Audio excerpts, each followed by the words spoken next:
বন্ধুরা, হাতে লাল ব্যাগওয়ালা মানুষটার বাম পাশে যে মহিলাকে দেখলেন, ওই মহিলার একটা ভিডিও আমি ঠিক এর আগে করছি। এই মহিলা কী করলো জানেন? এই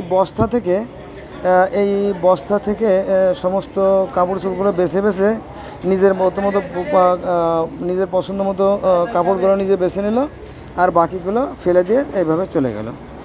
ড্রেনেও ময়লা গিয়ে পড়ছে। তো কি বলবো আর কি। হ্যাঁ, কিছু মানুষ আছে যারা পশুর চেয়েও নিকৃষ্ট আর কি।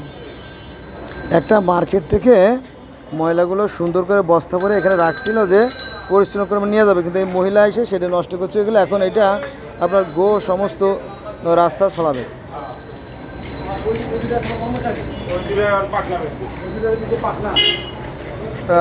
আপনারা ভিডিওর শুরুতেই দেখলেন যে একটা ভদ্রলোকের হাতে লাল যে ব্যাগটা, তার সামনে যে মহিলা ছিল ওই মহিলা এই অপকর্মটা করে গেল আর কি। আমি এর আগের ভিডিওটা দেখছি, আমার এই ভিডিওর সাথে আর একটা ভিডিও আছে, আপনারা যদি দেখেন দেখতে পারবেন। হ্যাঁ, তো মানুষ কতটা খারাপ হতে পারে দেখেন। হ্যাঁ, সে বস্তায় সংরক্ষিত যে ময়লাগুলো ছিল সে ময়লাগুলো ফেলে গোটা পরিবেশটা নষ্ট করে আবার চলে গেল।